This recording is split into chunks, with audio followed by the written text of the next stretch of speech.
what are some of the kind of call to action, if you will, if those were listening? So if you're a manager listening, or if you're a company, if you're an HR colleague listening into this podcast, right? What are some of the two things that they should keep in mind, that shouldn't do, just to as a way to think about how do we sustain this initiative of D&I? And so that's, if you can help us with that. I often refer my work the work of Sigmund Freud, and he said our identity is divided into three things. The first is the id, which is our childlike characteristic. Then there is the superego, which is about morality, and then finally it's about the ego, which manages between the two of them. So sometimes I say this that diversity inclusion conversations have typically become a morality conversation. I shouldn't say this, because of conditioning or getting politically correct in a lot of sensitization trainings that we are doing. A lot of Yeah. people are told what not to say.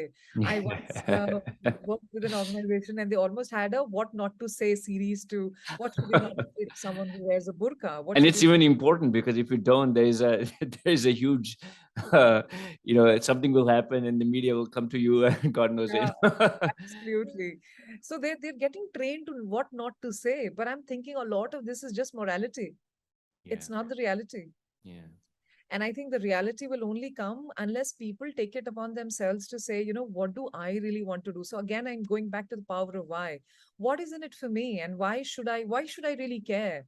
Now I'm going to say something which is probably politically incorrect. Now, if I am a straight Hindu woman, why should I care to make way for a Muslim gay boy? Hmm. Why should I do it? While morality wise I can say all the right things to say that's the right thing to do, but unless it's I'm convinced in the center, which is my consciousness of it, or Hmm. my subconsciousness of it, I'm not really going to really do that. So somewhere I feel this whole facade of saying the right thing, which has become the social norm, I think is just morality, and this is not sustainable. What do you say at home? What do you hear at home?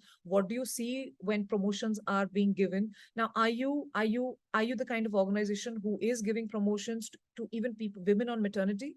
Now, I recently worked with an organization, and the lady is 6 months pregnant, and in the promotion requirement, she got a promotion, Hmm. which was a great thing. I also worked with another person who was on maternity, was expecting a promotion, and she didn't get it. Hmm. Because the organization felt, she's going to be away for next 6 months. And let's be fair, in organizations we have limited promotion opportunities. So I'm thinking what the manager thought was, let me give it to somebody this year who probably needs a little bit more. And the manager communicated to the person saying, you know what, you're anyways going away. I'll give you a better bonus so that financially you're taken care of, but the promotion I'll give it to somebody else because he's the guy who's going to work with me for the next a year or so. And since I know there is a flexible benefits, you may not come back for another year or so.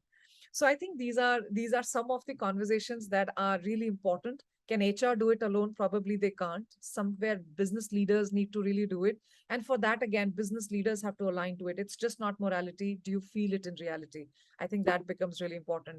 Message from the top, of course, is very important, but message from the bottom is equally important. Are we getting to hear from the millennials to say, what would and let's be fair, I think, I've been in an organization and now I'm a consultant.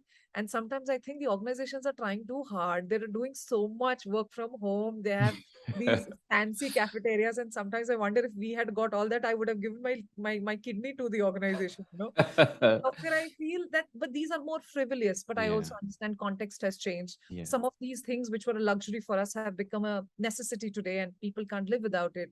But somewhere the problem is not of, millennials today are struggling with power of plenty. When we wanted to change an organization, we probably didn't even have that many options. But today there are startups you can work for, there are NGOs you can support. There's so much that you can do, and I think that is what probably is changing. The only last message I have for probably millennials, to Generation Z, who could be listening to me right now, is to say, this whole concept of let's do it differently probably doesn't work everywhere. There is so much merit in going divergent. but there is also merit to coming back to convergence and converging Mm. back there. So, you can't do everything. There is a process to Kaizen. There is a process to the process that's been created for so many years. And just because you're new and you have very fresh ideas. So I think accepting the status quo sometimes is something we need to communicate to our millennials again. And I think that will probably also make a difference. Rest, I think all of us are learning through this journey. Do we have all the right answers today? I'm not sure. But I genuinely feel my last parting thoughts is inclusion is a two-way street. While I can leave the onus on you to include me, but I also have to think about, am I worthy of inclusion? So I think that's a question that all of us need to ask ourselves, not just Generation Z.